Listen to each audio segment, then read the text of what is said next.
Le 31 mai 1911, la construction du deuxième paquebot de la société White Star Line est enfin terminée après 2 ans de travaux. Il sera prêt pour son premier voyage 1 an plus tard. C'est le navire le plus luxueux du monde. Il s'appelle Titanic.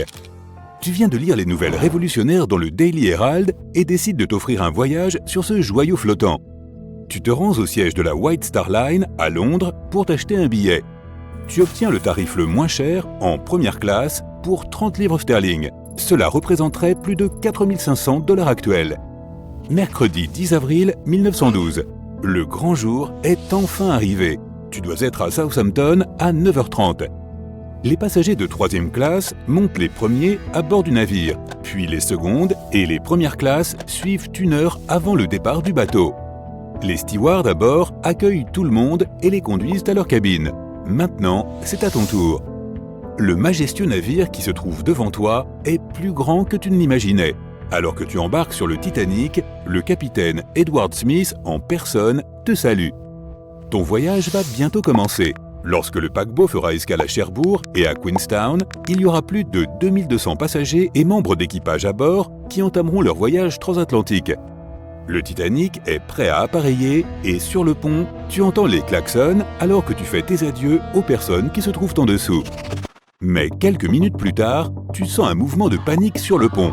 Tu cours jusqu'à la rambarde pour voir ce qui se passe. C'est un autre navire qui s'approche trop près. Sur le flanc, on peut lire SS City of New York. Le Titanic vient à peine de quitter le quai, mais on dirait qu'il va y avoir une collision. Le capitaine parvient à s'éloigner de l'autre navire à quelques mètres près. Ouf, on l'a échappé belle. Le navire devrait normalement arriver à New York 1 semaine plus tard, le 17 avril. Mais c'est seulement si les choses se passent bien comme prévu. Le temps est dégagé jusqu'au dimanche 14. En traversant un courant froid, le navire rencontre d'énormes vagues et des vents violents. La nuit est calme mais froide. Le Titanic commence à recevoir des mises en garde d'autres navires au sujet de blocs de glace à la dérive dans les grands bancs de Terre-Neuve. Cette fois-ci, l'immense navire ne continue pas à voyager à pleine vitesse. Au lieu de cela, le capitaine ralentit. Il veut s'assurer que les vigies auront tout le temps nécessaire pour repérer les icebergs en cours de route, même si cela implique d'arriver à New York avec du retard. Il est 11h40 du soir. Le vigie Frederick Fleet aperçoit un iceberg de taille colossale droit devant lui. Il alerte immédiatement le pont. Le premier officier dit au timonier de contourner l'iceberg et le reste de l'équipage doit donc arrêter les machines immédiatement. Tout le monde à bord collabore pour éviter l'obstacle. Mais dans cette version de l'histoire, le timonier ne panique pas. Il tourne immédiatement la roue dans la bonne direction pour s'éloigner de l'iceberg.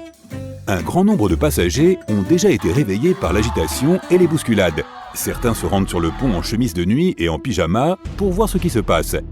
Quelques-uns jettent un coup d'œil sur le côté droit du navire pour mieux comprendre. Toi et tous les autres, observez ce qui se passe anxieusement en vous agrippant à la rambarde. Le stress et le froid vous font frissonner. Vous ne pouvez pas vous empêcher de vous demander si le Titanic va entrer en collision avec l'iceberg. Il se rapproche de plus en plus. Les gens retiennent leur souffle. Il fait un silence de cathédrale. Et puis, à quelques centimètres près, le navire longe lentement le monstre de glace. Il n'y a pas eu de contact. Aucune fissure dans la coque sur des centaines de pieds de longueur qui aurait permis à l'eau d'envahir les compartiments inférieurs. Tout le monde commence à applaudir et à s'embrasser. Après avoir fait toutes les vérifications nécessaires, le capitaine annonce officiellement que tout est en ordre. Il invite les passagers sur le pont à entrer pour prendre une tasse de thé chaud avant de regagner leur cabine. Tu suis un groupe et tu vois le capitaine qui sort pour aller rapporter l'incident. Il alerte également les autres navires dans l'Atlantique Nord pour qu'ils ralentissent et soient vigilants. Parmi ces navires se trouve le Carpathia. Non, il continue sa route, inutile de venir au secours du Titanic ce soir. RMS Titanic atteint enfin sa destination le 17 avril 1912. Il a 8 heures de retard, mais il est en sécurité.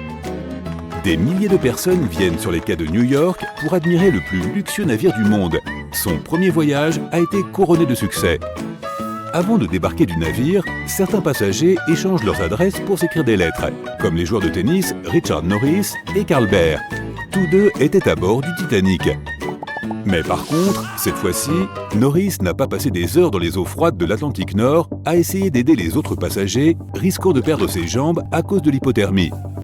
Et Bear n'a jamais été sur un canot de sauvetage avec sa petite amie, où il l'a demandé en mariage. Non, cette fois il l'a fait en présence de ses amis et de sa famille, et ils ont tous célébré les fiançailles. Les deux joueurs de tennis ont fini par jouer leur premier match ensemble plus tard, en 1912. Norris est devenu l'un des meilleurs joueurs de sa génération et a remporté la Coupe Davis à 5 reprises. Margaret Brown rentrait aux États-Unis pour voir son petit-fils malade. Dans cette version de l'histoire, elle n'a pas eu à aider les passagers à monter dans les canots de sauvetage et n'est jamais montée elle-même dans le canot de sauvetage numéro 6. Quand Brown descend du bateau, elle court vers son petit-fils. Cette fois, elle n'a pas rencontré les membres de l'équipage, ni le capitaine du Carpathia pour lui remettre une coupe honorifique en argent. Elle continue à mener des actions philanthropiques, mais elle ne sera jamais connue sous le nom de l'insubmersible Molly Brown. Violet Jessop n'a jamais aimé l'idée de naviguer dans l'Atlantique Nord, car elle savait à quel point le temps pouvait être mauvais. Elle était prudente, puisqu'elle venait déjà de survivre à un accident quelques mois plus tôt. C'était sur le navire-sœur du Titanic, l'Olympique. Mais ses amis l'avaient convaincue de rejoindre l'équipage du légendaire navire. Cette fois, elle n'a pas été appelée sur le pont pour aider les passagers et n'est jamais montée à bord du canot de sauvetage numéro 16. Elle a continué à travailler sur le Titanic jusqu'à sa retraite.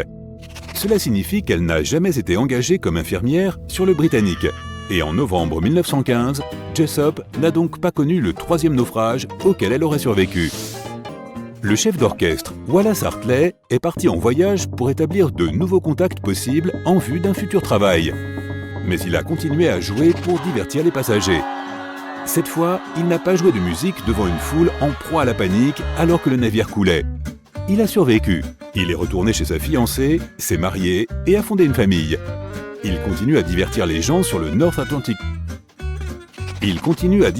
gens sur le North Atlantic Run. Cette fois, sa fiancée en deuil n'a jamais reçu son violon. Et les souvenirs historiques du Titanic n'ont jamais été vendus en 2013 pour 1,7 million de dollars.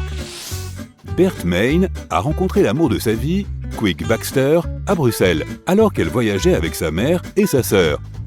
Baxter voulait emmener Main avec lui. Alors, il lui a secrètement réservé une cabine sous le nom de Madame de Villiers.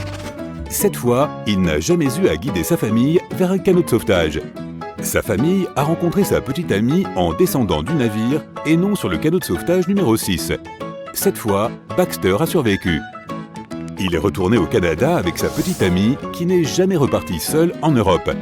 Le neveu de Main ne trouvera jamais dans son placard une boîte à chaussures contenant des souvenirs du Titanic. Dorothy Gibson jouait au bridge ce soir-là avec un couple de banquiers new-yorkais. Lorsqu'elle est retournée dans sa cabine avec sa mère, elle n'a jamais entendu ce long craquement affreux. Et elle n'est jamais montée à bord du canot de sauvetage numéro 7. Et en mai 1912, elle ne tient pas le rôle principal dans un film consacré au fait qu'elle a survécu au Titanic, puisqu'il n'y a pas eu de naufrage auquel il aurait fallu survivre. Elle a ensuite fait de grandes choses et elle a finalement déménagé en France avec sa mère. Dans cette histoire hypothétique, le Titanic a poursuivi sa carrière avec succès. Il est resté le navire le plus luxueux du monde pendant de nombreuses années. Il a fait le North Atlantic Run d'innombrables fois et il a réussi à transporter les passagers et le courrier là où il devait aller. Après 25 ans de service, l'ancien paquebot a été mis au rebut. Un autre grand navire l'a remplacé. Il avait plus d'espace pour les canots de sauvetage et un pont assez grand pour que les gens puissent marcher et jouer. La compagnie White Star Line finira par fusionner avec ses concurrents. Mais cette fois, comme leurs navires n'ont pas coulé, ils ont réalisé suffisamment de bénéfices pour continuer à être prospères. En 1980, la compagnie est devenue une grande compagnie aérienne. Leur premier voyage a été de Dublin à New York. L'avion de la compagnie aérienne a été surnommé Titanic en l'honneur du navire historique. Et cette fois, en 1985, la seule chose que les océanographes trouvent au fond de l'Atlantique Nord, ce sont des coraux, des poissons et des mollusques. Et un assez grand collier de diamants bleus. Attendez, non, juste des morceaux de verre bleu. Pas grave. C'était le plus grand navire jamais construit à son époque. Et il était censé être insubmersible. Mais quelques jours après avoir entamé son premier voyage, en 1912, le Titanic a disparu, loin sous les vagues impitoyables de l'Atlantique Nord. Des 2200 passagers et membres d'équipage qui se trouvaient à bord, seuls 706 ont survécu à cette terrible nuit. Un navire plus petit aurait-il mieux résisté dans la même situation? La taille de l'iceberg a-t-elle été un élément clé dans le drame qui s'est joué? La décision de changer de cap au tout dernier moment pour tenter d'éviter l'impact n'a-t-elle pas constitué une erreur fatale en définitive? 3 si qui laissent en suspens plusieurs scénarios. Nous savons que le Titanic était considéré comme une merveille d'ingénierie à son époque. Conçu par Thomas Andrews pour la compagnie maritime britannique White Star Line, il mesurait un peu plus de 270 mètres de long et 53 mètres de haut. L'espace était suffisant pour abriter 840 cabines, une piscine, un cours de squash, un gymnase et 2 salles à manger. Mais c'est sous le pont que se trouvait l'une de ses nouvelles caractéristiques les plus impressionnantes. La coque du Titanic était divisée en 16 compartiments conçus pour être étanches. Jusqu'à 4 de ces compartiments pouvaient prendre l'eau en cas de brèche, les 12 autres aidant à maintenir le navire endommagé à flot. C'est grâce à ces compartiments que le navire était considéré comme insubmersible. Selon la rumeur, Philippe Franck, le vice-président de White Star Line, aurait même déclaré « Il n'y a aucun danger que le Titanic coule. Le bateau est insubmersible et les passagers ne subiront au pire que des désagréments mineurs. » Les conséquences tragiques survenues le 14 avril 1912 ont pourtant démontré le contraire. Lorsque la glace a déchiré latéralement la coque du navire, plusieurs des compartiments étanches ont cédé. Il n'a fallu que 2h30 pour que le Titanic sombre. La taille de l'iceberg a-t-elle scellé le sort du paquebot? Les icebergs ont une grande variété de formes et de tailles. Ces morceaux de glace se sont détachés des glaciers ou de la banquise de l'Arctique ou de l'Antarctique et errent sur l'océan jusqu'à fondre complètement. L'un des plus grands icebergs jamais découverts aurait facilement éclipsé le Titanic. Découvert en 1957, il mesurait 168 mètres de haut, soit presque autant que le Washington Monument. Imagine un peu un navire percutant quelque chose d'aussi massif. Les icebergs plus petits, cependant, peuvent s'avérer tout aussi dangereux. Certains font en moyenne la taille d'une maison, ce sont des fragments d'iceberg. D'autres, plus proches de la taille d'une voiture, sont surnommés les bourguignons. Ces derniers peuvent être beaucoup plus difficiles à localiser et donc à éviter pour les navires. Bien que plus petits, ils peuvent produire beaucoup de dégâts en cas de collision. Il est essentiel de se rappeler que les icebergs sont toujours plus grands qu'ils n'en ont l'air à première vue. La majorité de leur masse est tapie sous la surface. En fait, c'est près de 80% du volume d'un iceberg qui se cache sous l'eau. La plupart de ces arêtes tranchantes et dentelées ne sont pas visibles. Approche-toi d'un peu trop près et tu risques fort d'endommager la coque de ton navire. Comme l'équipage du Titanic n'avait aucune idée de ce qui les attendait, un iceberg même plus petit et abordé selon le même angle aurait pu suffire à faire sombrer ce puissant navire. A l'inverse, s'il avait été plus grand, on l'aurait peut-être repéré suffisamment tôt pour effectuer les manœuvres nécessaires dans les temps et ainsi éviter l'impact. Mais manquer cet iceberg en particulier n'aurait toutefois pas garanti la sécurité du Titanic. Il naviguait dans une partie particulièrement dangereuse de l'Atlantique, appelée Allée des icebergs. Elle est située à 400 km à l'est et au sud-est de Terre-Neuve, au Canada. Un iceberg peut en cacher un autre, puis un autre, et ainsi de suite. L'équipage à bord aurait dû rester très attentif pour éviter d'autres collisions potentielles. Une embarcation plus petite pouvait être mieux adaptée à de telles conditions de navigation. La taille du Titanic était certainement un obstacle lorsqu'il s'agissait de le manœuvrer. D'ailleurs, il venait juste de quitter son quai à Southampton lorsqu'il a failli entrer en collision avec un autre paquebot plus petit, le SS New York, le manquant de 60 cm seulement. Le gigantesque navire à vapeur n'était pas fait pour opérer rapidement dans un espace restreint. Un paquebot de cette taille a besoin de temps et d'espace à sa mesure pour se mouvoir. Mais lors d'une rencontre entre un paquebot et un iceberg, la taille du bateau ne compte pas toujours non plus. L'Islander était un bateau à vapeur conçu pour voyager dans le passage intérieur en Alaska. Pendant l'été 1901, il a heurté un iceberg, entraînant la formation d'un trou au niveau de la proue. Le navire n'a pas coulé immédiatement et l'équipage a essayé de le conduire en sécurité. Finalement, sa proue a été complètement submergée et sa poupe s'est soulevée hors de l'eau. Il n'a pas fallu beaucoup plus de temps au bateau pour couler complètement. Sur les 168 passagers et membres d'équipage, 128 ont survécu. L'accident a également occasionné la perte de 3 millions de dollars en or. L'Islander avait une coque de 73 mètres, soit presque un quart de celle du Titanic. Sa taille réduite n'a visiblement pas joué en sa faveur face à l'iceberg. Et puis il y a eu le Hans et Toft en 1959. Également connu sous le nom de Petit Titanic ou de Titanic danois, il était considéré comme le navire le plus sûr à flot. Il mesurait 83 mètres de long avec 95 personnes à bord. Tout comme le vrai Titanic, le Hans et Toft avait été spécialement conçu pour faire face à la plupart des problèmes que la mer pouvait lui causer. En plus de son double fond en acier, il avait aussi une proue blindée et 7 compartiments étanches. Comment un tel navire pouvait-il couler? C'était manifestement possible. C'est arrivé lors de son premier voyage, au cours de son trajet de retour vers Copenhague. Le 30 janvier, il heurte un iceberg. Un SOS est envoyé, mais quand le Johannes Cruz arrive à son secours, le Hans et Toft était introuvable. La seule trace de son existence est une bouée de sauvetage rejetée sur le rivage en Islande 9 mois plus tard. Encore une fois, la taille réduite du navire ne l'a pas avantagé. Un Titanic de plus petite taille n'aurait pas garanti un voyage sûr en 1912. La dernière supposition concerne les choix de dernière minute une fois l'iceberg repéré et l'alarme déclenchée. D'abord, le Titanic aurait pu tenter un arrêt complet, mais cette option n'était pas réellement envisageable, car le navire avait besoin de près de 800 mètres pour s'arrêter. Et l'iceberg, lui, n'était qu'à 275 mètres. Ensuite, le Titanic pouvait essayer d'éviter l'iceberg en s'en éloignant. C'est d'ailleurs ce que le capitaine a ordonné. Mais la tentative a échoué, entraînant une profonde entaille sur la coque du navire. La dernière option, percuter l'iceberg de plein fouet. Cela aurait-il fait une différence ? La réponse est un intrigant « peut-être ». Certains pensent qu'une collision frontale aurait sauvé le Titanic. Dans ce scénario, la collision aurait limité les dégâts à l'avant du navire. Des prévisions ont montré que dans ce cas, seuls 4 des compartiments auraient été percés, permettant aux autres de remplir leur rôle et maintenir le Titanic à flot. Il aurait été probablement bloqué sur place, incapable de bouger, mais il serait resté à flot jusqu'à l'arrivée des secours. Cela aurait pu laisser à un bateau comme le Carpathia, qui était dans les parages, suffisamment de temps pour atteindre le lieu de l'accident et mettre les personnes à bord en sécurité. L'un des concepteurs du Titanic, Edward Wilding, a fait une déclaration dans ce sens lors d'une enquête sur le naufrage. Il a affirmé que la plupart des gens auraient survécu à un choc frontal et que le Titanic lui-même n'aurait pas coulé. Mais d'autres experts ne partagent pas cette opinion. Tout d'abord, les cloisons spéciales du Titanic ont été conçues pour protéger le navire contre les collisions avec d'autres navires, pas avec des icebergs.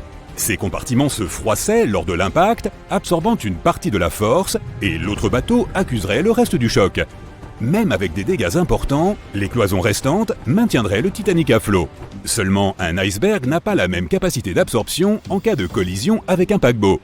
La majeure partie de la force aurait été absorbée par le Titanic, ce qui aurait entraîné des dégâts considérables pour le navire.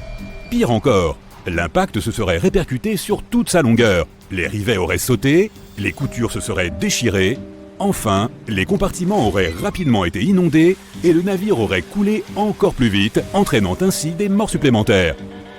Quoi qu'il en soit, comme pour la plupart des questions impliquant des si, nous ne connaîtrons jamais vraiment la réponse. Aussi tragique qu'ait été le premier et dernier voyage du Titanic, il a eu pour effet des changements qui ont contribué à rendre les sorties en mer beaucoup plus sûres. Les conclusions des audiences sur la catastrophe ont conduit à la création de la Patrouille internationale des glaces en 1914. Une organisation qui surveille les icebergs dans les océans Atlantique et Arctique pour s'assurer qu'ils peuvent être évités par les navires dans la zone. Aux États-Unis et en Grande-Bretagne, les bateaux ont été contraints de transporter suffisamment de canaux de sauvetage pour accueillir chaque personne à bord. Des entraînements réguliers d'utilisation des canaux de sauvetage ont été rendus obligatoires. Les cloisons des navires ont été surélevées pour mieux empêcher l'eau de pénétrer et les fonds ont été étirés pour créer des doubles coques, contribuant à rendre les compartiments vraiment étanches. On ne peut pas nier que le Titanic a été une terrible tragédie. Mais les leçons tirées de cette nuit mémorable ont certainement permis d'en éviter bien d'autres. 14 avril 1912. La nuit noire est remplie des sons affreux d'un vaisseau métallique géant se brisant en deux. Le plus grand navire de l'époque est entré en collision avec un iceberg qui se trouvait sur son chemin, le Titanic. L'une des plus grandes tragédies du XXe siècle dont les gens parlent encore. Le côté tribord du navire géant a frôlé l'iceberg. Il était 23h40 quand les choses ont commencé à mal tourner. Cet iceberg a causé suffisamment de dégâts pour qu'au moins 5 compartiments étanches de la coque commencent à se remplir d'eau. L'équipage a immédiatement lancé une brève enquête pour voir s'il pouvait faire quelque chose et réparer les dégâts. Il n'avait personne sur qui compter. Seul dans l'obscurité de la nuit froide, loin de toute terre, au beau milieu de l'océan Atlantique Nord, à environ 600 km au sud de Terre-Neuve. Ils avaient besoin de temps pour trouver comment mettre les passagers en sécurité. Et du temps, ils en avaient, mais pas assez.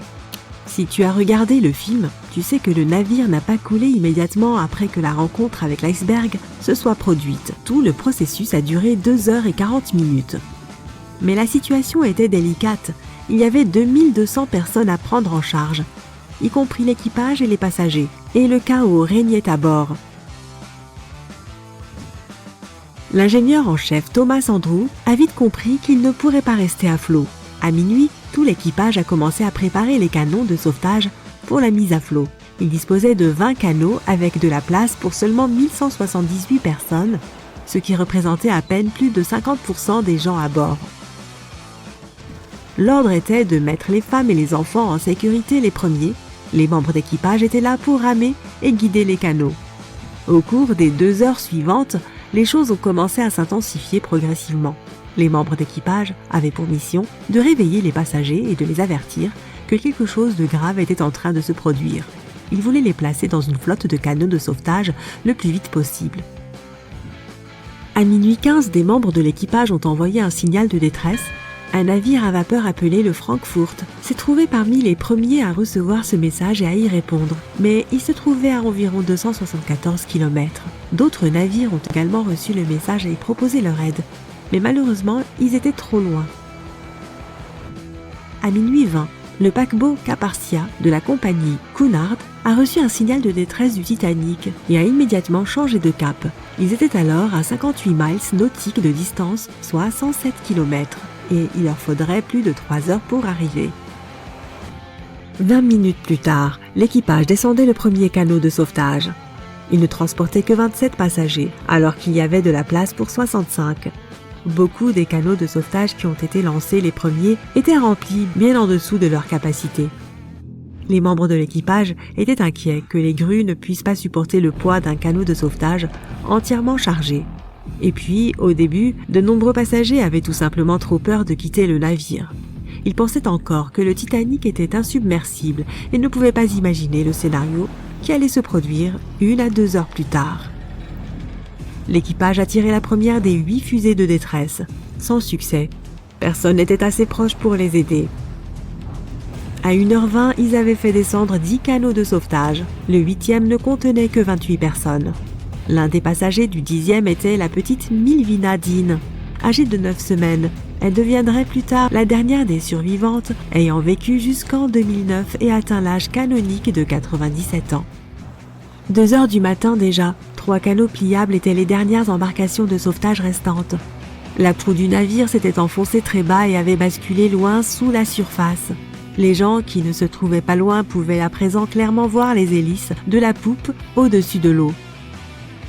Les membres de l'équipage étaient en train de descendre le canot de sauvetage pliable D depuis les quartiers des officiers, avec plus de 20 passagers à l'intérieur.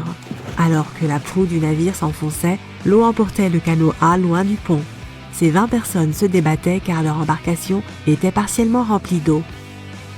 Pendant que les membres de l'équipage essayaient de libérer le canot pliable B, celui-ci est tombé. Avant qu'il ne le redresse, l'eau l'a emporté loin du navire. 30 passagers ont tout de même réussi à se mettre en sécurité sur le canot de sauvetage renversé. À 2h17, le radiotélégraphiste du navire a décidé de transmettre un dernier appel de détresse. 1 minute plus tard, la lumière du navire s'est finalement éteinte. Le Titanic et tous ceux qui restaient à bord ont plongé dans l'obscurité. La proue continuait de s'enfoncer et la poupe s'élevait plus haut au-dessus de la surface, ce qui exerçait une grande pression sur la partie centrale du navire. Des sons horribles emplissaient la nuit. Le Titanic, cet énorme navire légendaire dans lequel tant de gens avaient placé leurs espoirs, s'est brisé en deux entre la 3e et la 4e cheminée. Selon les rapports, il a fallu environ 6 minutes à la section avant pour atteindre le fond de l'océan. La poupe est retombée sur l'eau avant de s'élever à nouveau en position verticale. Elle est restée dans cette position jusqu'à ce qu'elle disparaisse finalement dans l'océan.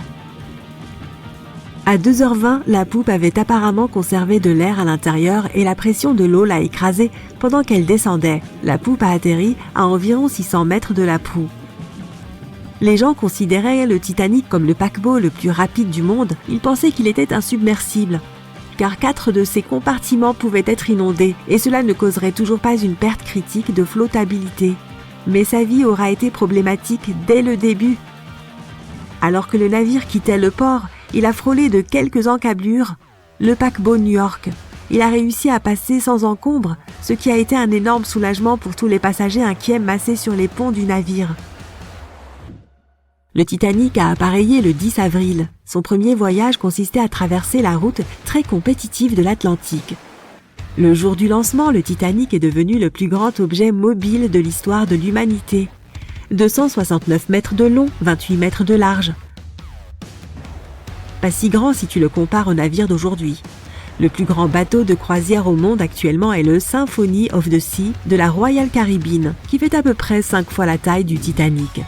Si tu mettais ce navire en position verticale, il serait presque aussi haut que l'Empire State Building, qui fait 380 mètres de haut sans antenne. Mais le Titanic était une énorme attraction à son époque. À un moment de leur voyage, il a fait escale en France, après quoi il a effectué un autre arrêt en Irlande. Une fois que les derniers passagers sont montés à bord, le gigantesque navire est parti à toute vitesse vers sa destination finale, New York. 4 jours après le début de son voyage, le Titanic n'a pas réussi à dévier sa trajectoire d'un énorme iceberg. L'histoire que nous connaissons tous. Seules 700 personnes ont survécu et la plupart d'entre elles étaient des femmes et des enfants. La nuit était extrêmement froide. 1h20 après que le Titanic fut descendu au fond de l'océan, les survivants n'étaient même pas sûrs que quelqu'un vienne les sauver. Finalement, ils ont aperçu de la lumière. C'était le Carpathia qui venait vers eux. Ils sont venus chercher les personnes dans les canots de sauvetage. L'équipage les a fait monter à bord et a sorti une poignée d'autres passagers de l'eau. De nombreux navires ont essayé de contacter le Titanic quelques heures après son naufrage. Leurs messages n'ont jamais reçu de réponse.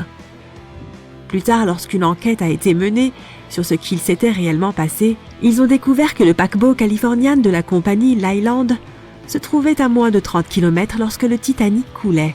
Mais l'équipage n'a pas entendu les signaux de détresse venant du Titanic car leur opérateur radio n'était pas en service. Les pays des deux côtés de l'Atlantique ont été choqués et horrifiés lorsqu'ils ont entendu les détails de ce qui était arrivé au Titanic. Ils ont décidé d'apporter des changements aux opérations des navires, des règles qui aideraient à éviter de tels événements à l'avenir. Ils ont organisé la première convention internationale pour la sauvegarde de la vie humaine en mer, où ils ont adopté des règles pour que chaque navire ait suffisamment de canots de sauvetage pour tous les passagers à bord. De plus, les exercices d'embarcation de sauvetage sont devenus obligatoires.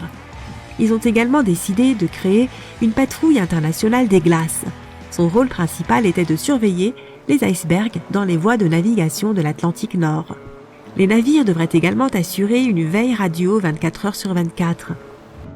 Le Titanic n'a pas été construit seul. En raison de la taille de ce magnifique vaisseau et de tous les nouveaux équipements qu'il nécessitait, il aurait été trop coûteux de le construire en un seul exemplaire. Alors l'entreprise a construit le Titanic en même temps que 2 navires jumeaux et tous deux ont eu des vies mouvementées. Le RMS Olympique a été prêt en premier. Il a été lancé en 1910 et pendant une année entière, il a été le plus grand paquebot du monde. Le Britannic était un autre navire jumeau qui a navigué pendant un certain temps avant de finir lui aussi au fond de l'océan. Mais seul le Titanic est devenu une légende et l'une des histoires les plus fascinantes de l'histoire moderne. Autrefois un géant célèbre, c'était le plus grand navire de son époque. Aujourd'hui, il n'en reste que 2 grands morceaux gisant au fond de l'océan, à environ 600 mètres l'un de l'autre, déchirés par la collision catastrophique et usés par le temps. La poupe du Titanic a été complètement détruite après avoir heurté le fond de l'océan. Mais on peut encore reconnaître la proue, car de nombreux intérieurs ont été préservés. On trouve un type particulier de bactéries sur les rusticités du navire. Une rusticité est une formation brunâtre de rouille qui se forme sous l'eau lorsque le fer forgé dont est fait le navire s'oxyde. Cela signifie que les bactéries mangent petit à petit le fer de la coque du Titanic. Et il semble qu'elles auront terminé leur repas d'ici 2030, si bien que l'épave disparaîtra à jamais plus tôt que prévu. On pourrait croire qu'il serait plus facile de sortir l'épave de l'eau pour pouvoir la conserver, mais elle tomberait en miettes si on essayait de le faire. Cela fait plus de 110 ans qu'elle est sous l'eau, et elle est tellement rouillée qu'on ne pourrait pas en reconstruire les morceaux, même si on parvenait à les sortir des profondeurs de l'océan. À ton avis, parmi les 700 personnes qui ont survécu au naufrage du Titanic, y en a-t-il qui ont entendu le Titanic heurter le fond de l'océan ? Après tout, le plus grand navire jamais construit jusqu'alors a littéralement sombré sous leurs yeux. Il se trouve que le son n'a probablement pas voyagé de l'eau à l'air. On n'entend pas très bien dans l'eau car notre corps n'est pas conçu pour percevoir les sons dans un tel environnement. Et bien que les passagers aient été proches du lieu du naufrage, le Titanic a tout de même touché le fond à une grande profondeur, 3800 mètres. Il y a beaucoup de glissements de terrain et de tremblements de terre sous-marins que nous ne pouvons même pas entendre. Et pourtant, ils font beaucoup plus de bruit qu'un simple navire qui s'écrase au fond de l'océan. La plupart des vibrations et des sons ont dû se disperser sur une vaste zone. En outre, le souffle de l'eau, dont beaucoup pensent qu'il a frappé le Titanic après qu'il a touché le fond de l'océan, a dû repousser la majorité des vibrations acoustiques potentielles. Et puis, le fond de l'océan n'est pas d'une dureté telle qu'il puisse produire des sons aussi forts. De nombreux survivants ont affirmé avoir entendu des bruits terrifiants au moment où le Titanic se brisait, mais aucun n'a mentionné avoir entendu quoi que ce soit après que le navire a disparu sous la surface de l'eau. Certains survivants ont raconté le chaos qui régnait lorsque les passagers, principalement des femmes et des enfants, montaient dans les canots de sauvetage.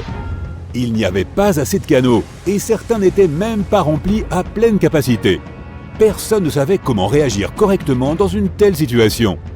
L'exercice d'embarcation de sauvetage avait été prévu pour le matin précédant la collision du Titanic avec l'iceberg, mais pour une raison inconnue, il a été annulé.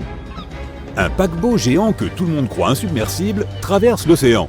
En chemin, il heurte un iceberg et coule. On connaît tous l'histoire. Mais ce qui est effrayant, c'est que c'est aussi l'intrigue de l'épave du Titan, un roman publié en 1898, 14 ans avant que le Titanic ne coule ou même qu'il ne soit construit. Dans le roman, le Titan, dont le nom est d'une justesse effrayante, n'avait pas assez de gilets de sauvetage, de vestes et de canots pour tous les passagers à bord.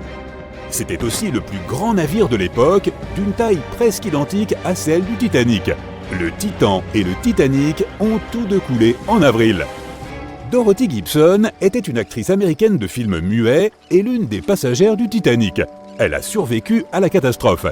Dès son arrivée à New York, elle a commencé à tourner « Sauvée du Titanic ». Le film est sorti 1 mois seulement après le naufrage du navire.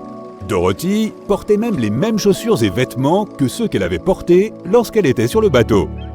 Le film a eu du succès, mais la pellicule a été détruite dans un incendie et il n'existe plus que dans les mémoires, comme Jack Dawson. Le Titanic n'était pas seul à voguer dans l'océan froid près de l'iceberg qui l'a heurté. Le SS Californian était relativement proche, mais sa radio était éteinte cette nuit-là. À un moment donné, les membres de l'équipage ont remarqué de mystérieuses lumières dans le ciel. Ils sont tout de suite allés réveiller leur capitaine pour le prévenir, mais celui-ci n'a donné aucun ordre. Ils ont cru qu'il s'agissait d'un simple feu d'artifice. Ils n'ont pas réalisé qu'il s'agissait en fait d'un appel à l'aide. Les fusées éclairantes que les membres de l'équipage du Titanic avaient lancées dans le ciel, espérant que quelqu'un les remarquerait. Lorsque le SS Californian a reçu les messages SOS, il était déjà trop tard. Selon certains, la pleine lune serait à l'origine de la collision entre l'iceberg et le gigantesque navire. Elle a pu provoquer des marées anormalement fortes qui ont finalement envoyé plusieurs icebergs vers le sud, juste au moment où le Titanic traversait la zone. Oserais-tu goûter le fromage du Titanic ? L'épave est sous la surface de l'océan depuis plus de 100 ans et il a fallu plus de 70 ans pour la trouver. Entre-temps, la plupart des aliments qui avaient coulé avec le navire se sont bien sûr gâtés. Mais il est possible qu'il en reste encore. Certains aliments sont protégés contre la décomposition, comme par exemple le fromage. Les microbes qui transforment le lait en fromage créent des conditions spéciales pour protéger le produit de la dégradation. De même, plusieurs objets ont survécu au naufrage, comme par exemple cette lettre manuscrite écrite par une mère et sa fille à la grand-mère de cette dernière, dans laquelle elle raconte l'incroyable voyage qu'elles ont fait ensemble. La lettre a été conservée depuis plus de 100 ans et vendue aux enchères. Une paire de gants en coton blanc abîmé a été retrouvée dans l'épave. Les musiciens du Titanic ont joué jusqu'au dernier moment. Des partitions et un vieux violon ont été retrouvés dans l'épave. De même que la cloche que l'un des membres de l'équipage a fait sonner 3 fois pour avertir qu'un iceberg était très proche. Ou encore une montre à gousset qui s'est arrêtée à 1h45, heure à laquelle le navire a sombré dans l'eau. Une seule personne aurait peut-être pu changer le destin du Titanic. David Blair était un homme plutôt chanceux. Il était censé prendre la place du second officier du Titanic, mais il a été retiré de l'équipage au dernier moment, ce qui lui a sauvé la vie. C'était une grande chance pour lui, mais quelque chose est venu troubler sa joie. Et s'il était la seule personne qui aurait pu faire quelque chose pour sauver le navire et les passagers? À l'époque, les navires ne disposaient pas d'une technologie aussi sophistiquée qu'aujourd'hui. Ils ne pouvaient pas voir une menace à l'horizon. Les jumelles étaient très utiles, mais les membres de l'équipage du Titanic n'avaient pas accès à la pièce où elles étaient conservées. David Blair était le responsable des clés. Il a quitté le navire précipitamment et a oublié de rendre les clés qui se trouvaient dans sa poche. Peut-être que si les membres de l'équipage avaient eu accès aux jumelles, ils auraient vu l'iceberg à temps et auraient eu le temps de changer de cap. Il est possible que l'iceberg géant qui a envoyé le Titanic au fond de l'océan ait été constitué de neige tombée dans le sud-ouest du Groenland. Les scientifiques ont même utilisé un modèle informatique pour calculer les trajectoires de l'iceberg au cours d'une année donnée en tenant compte des courants océaniques et des relevés météorologiques de l'année en question. Il est possible que l'iceberg ait mesuré 520 mètres de long et pesé environ 75 tonnes. Lorsqu'il est entré en collision avec le Titanic, il ne pesait plus que 1,5 tonne. Violette Constance Jessop a été surnommée Miss Insubmersible. Elle n'avait que 24 ans lorsqu'elle a rejoint l'équipage du Titanic en tant qu'hôtesse. Lors de la nuit tragique où le navire a heurté l'iceberg, elle était couchée dans son lit. Dès qu'elle a entendu que quelque chose se passait, elle s'est habillée et s'est rapidement rendue sur le pont. Violette a aidé les passagers à monter dans les canots de sauvetage. 4 ans plus tard, elle était sur le Britannic, le navire jumeau du Titanic. Une fois de plus, le navire commence à couler. Non seulement la femme a survécu à un nouvel accident, mais elle a également aidé d'autres personnes à s'échapper du navire avant qu'il ne disparaisse sous la surface. Avril 1912 a été marqué par l'une des plus terribles tragédies de l'histoire du monde. Un paquebot de légende, conçu pour être insubmersible à la pointe de l'ingénierie de son temps, l'énorme Titanic a coulé. Par cette nuit sombre et sans lune, le navire a manqué plusieurs occasions de pouvoir sauver ses passagers. Un autre bateau qui naviguait à quelques kilomètres de là aurait pu lui porter secours, ce qui n'a pas été le cas. Il ne s'agit pourtant pas d'un navire fantôme, pas plus qu'une légende ou une simple théorie. C'est une réalité documentée, mentionnée dans les archives et dans les déclarations de témoins qui la confirment. Alors pourquoi n'est-il pas venu en aide aux géants en détresse? Découvrons ce qui s'est passé cette nuit-là en examinant ces événements de 3 points de vue différents. Commençons par celui du principal intéressé, le Titanic. 23h30. La lune est voilée de nuages noirs. La visibilité est mauvaise. Tout est calme à bord. Sous la direction du capitaine, l'opérateur de communication reste en contact avec le continent par radio. À ce moment-là, un inconnu s'introduit sur la fréquence interrompant la communication de l'opérateur. On ne sait pas très bien ce que veut cet homme étrange et de quoi il parle. L'opérateur n'essaye pas de le comprendre. Il crie sur cet homme en lui demandant de se déconnecter. La connexion est interrompue. À 23h40, le Titanic s'écrase latéralement contre un iceberg. La glace brise la coque. L'eau commence à inonder les ponts inférieurs. Personne ne panique encore. 20 minutes plus tard, à minuit, l'équipage envoie un signal de détresse par radio. Peu de gens comprennent à quel point la situation est grave. Après 20 minutes, à minuit 20, on commence à descendre des canaux de sauvetage avec des passagers. À minuit 25, ils reçoivent une réponse au signal de détresse. C'est le RMS Carpathia. Leur capitaine rapporte qu'il navigue déjà à vitesse maximale vers le Titanic. Malheureusement, il se trouve à près de 93 km du site de l'accident, ce qui signifie qu'ils n'arriveront pas avant 4 heures. À minuit 45, l'équipage du Titanic lance des fusées de signalement. Ces fusées se trouvent être l'une des causes principales du destin terrible qui attend une partie des passagers à bord. Mais nous y reviendrons. 90 minutes plus tard, le pont du Titanic se brise et le paquebot plonge sous l'eau. À 4h10, le Carpathia arrive enfin à l'endroit du naufrage. L'équipage mettra tout en œuvre pour sauver les survivants. Ils récupèrent 705 personnes à leur bord. C'est là qu'un autre navire apparaît. Il s'agit du SS Californian. Le Carpathia vogue vers la côte de New York, rempli de ses rescapés. Pendant ce temps, le Californian reste sur place dans l'espoir de trouver d'autres survivants au milieu des débris. Sans succès, ce navire n'était qu'à quelques kilomètres de là, alors que le Titanic s'enfonçait dans les eaux glacées. Le Californian aurait pu sauver des vies, mais il en fut autrement. Son capitaine, Stanley Lord, aurait donc commis l'un des actes les plus intolérables qui puissent exister aux yeux d'un marin. Il n'a pas porté secours à un navire en perdition. Lorsque le monde entier l'a découvert, le capitaine Lord a été la cible de la haine populaire. Les charges à son encontre n'ont pas pu être retenues et il n'a pas été condamné lors du procès qui a suivi la catastrophe. Toutefois, sa carrière a été définitivement ruinée car aucune compagnie maritime n'a voulu l'embaucher après les faits. Malgré cela, il n'a jamais avoué sa responsabilité et cela jusqu'à sa mort. Peu de temps avant son décès, il a d'ailleurs expressément clamé son innocence. S'il dit vrai, alors que s'est-il passé? Allons voir du côté du Californian. C'est la nuit du 14 avril. Le Californian navigue dans les eaux glacées de l'Atlantique Nord. Le navire entre dans une zone où il y a de nombreux icebergs.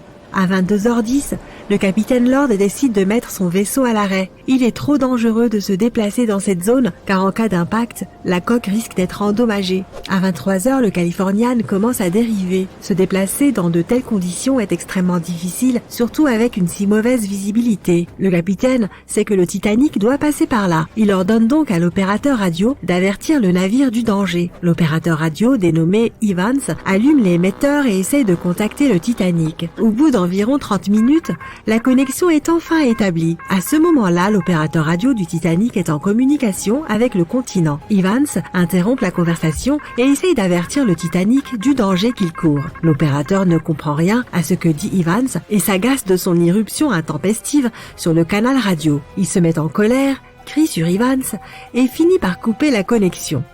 Lassé, Evans éteint l'émetteur et informe ses supérieurs de l'incident. La façon dont le capitaine a réagi à cette nouvelle reste un mystère. Il a probablement pensé que le Titanic était au courant du danger. Il laisse Evans aller se coucher.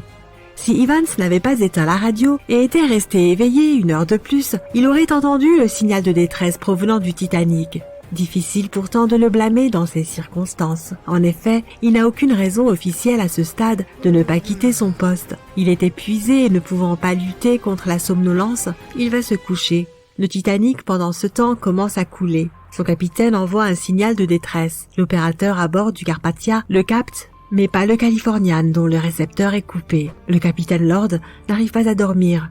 Il sent que quelque chose ne va pas. Le Titanic est en train de s'enfoncer dans l'eau et cela va très vite. Le capitaine donne l'ordre de lancer les fusées, erreur qui s'avérera fatale.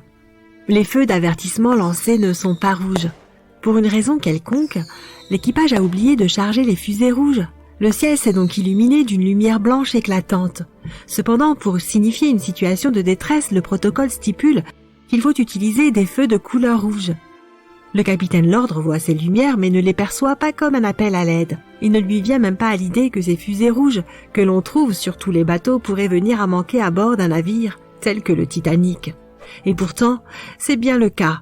Le capitaine Lord pense que le Titanic s'éloigne. Il y a peut-être une raison inconnue derrière ces lumières blanches, mais il ne le sait pas vraiment. Le capitaine Lord n'a donc aucune idée que le Titanic est en train de couler. Il décide quand même de contacter le navire, mais cette fois pas par radio. Le capitaine Lord ne réveille pas l'opérateur et envoie un signal au Titanic par le biais d'une lampe de signalisation.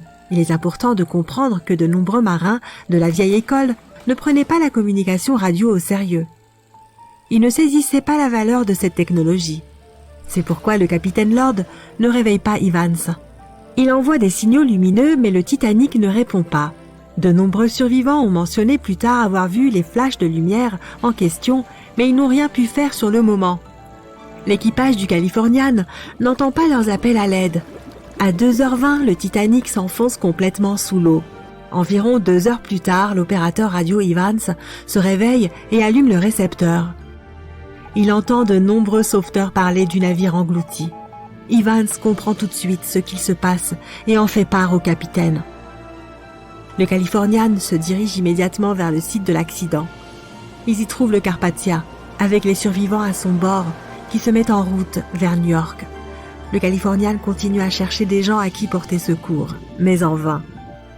Le Californian retourne sur le continent. La nouvelle concernant le navire qui aurait pu sauver le Titanic se répand dans tout le pays et le procès commence.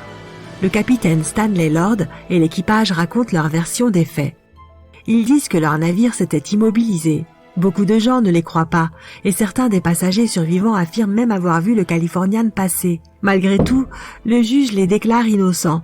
1962, le capitaine Stanley Lord est un homme très âgé. Il appelle un notaire pour faire une confession officielle dans laquelle il jure qu'il n'est pas coupable. Et si ce n'était pas le Californian qui était passé près du Titanic à ce moment-là?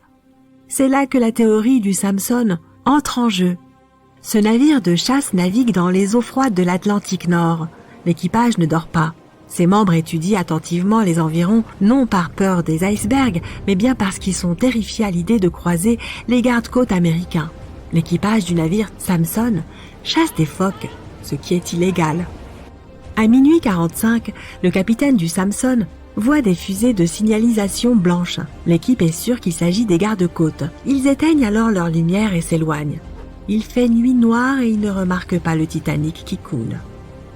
Une fois revenus sur la côte de l'Islande, ils entendent parler de la catastrophe. C'est là qu'ils se rendent compte qu'ils ont abandonné des gens à la noyade.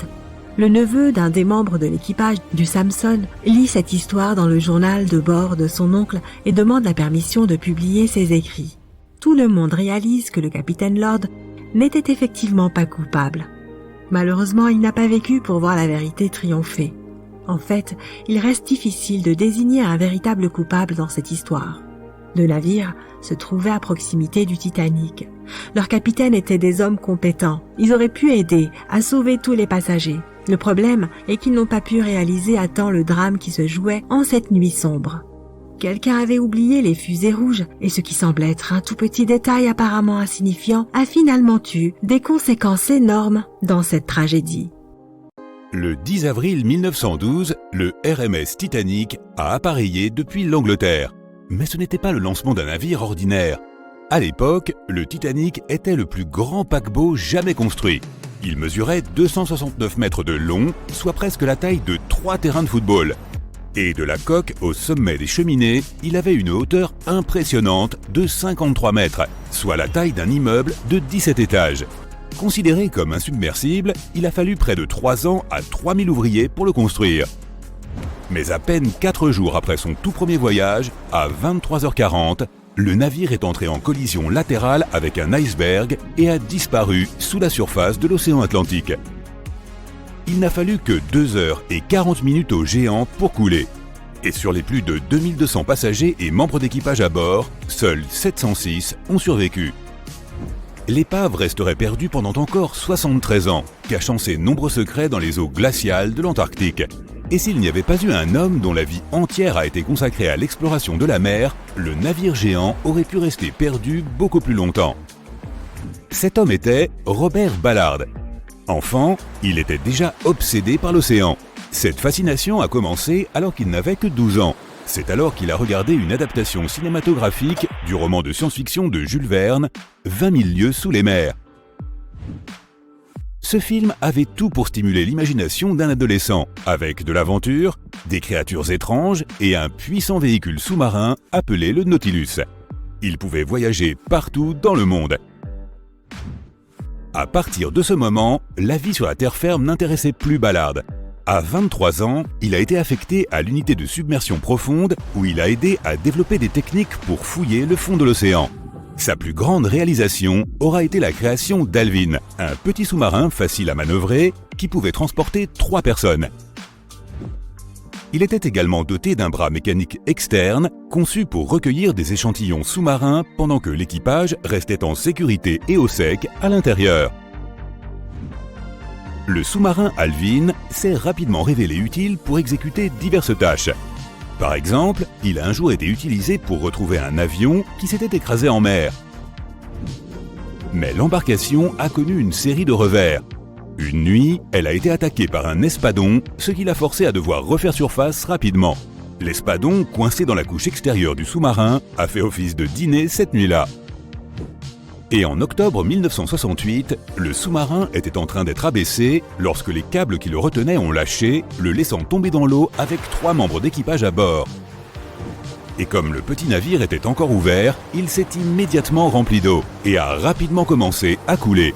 Heureusement, l'équipage a réussi à s'échapper, mais Alvin a bel et bien disparu. Le mauvais temps a entravé les multiples tentatives de récupération de l'appareil. Ce n'est que l'année suivante qu'il a finalement été repêché. Avec le temps, Alvin a été amélioré. Sa coque a été renforcée par du titane, lui donnant un indice de profondeur plus élevé, ce qui l'a rendu encore plus apte à l'exploration des océans. Le sous-marin spécialisé s'est avéré utile dans de nombreuses expéditions menées par Ballard, qui en compte plus de 100. L'homme a été un des premiers à explorer une chaîne de montagnes sous-marines appelée la dorsale médio-atlantique, au milieu de l'océan du même nom. Et quand il a trouvé des évents thermiques dans le rift des Galapagos à la fin des années 70, il a aussi aidé à découvrir et à documenter le processus de chimiosynthèse, qui est une synthèse chimique complexe de l'énergie alimentaire par les bactéries. Mais sa plus grande découverte était encore à venir. Ballard a affirmé qu'il n'avait jamais été un fanatique du Titanic. Mais il a fini par être obsédé par la recherche du navire, après avoir vu d'autres explorateurs essayer et échouer. Comme il l'a dit par après, le Titanic était clairement le deuxième mont Everest de l'époque. Beaucoup d'autres avaient essayé.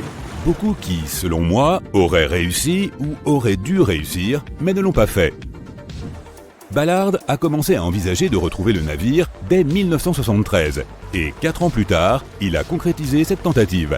Il a utilisé le navire de sauvetage en eau profonde Sea Probe, qui était un navire de forage équipé de caméras et d'un sonar.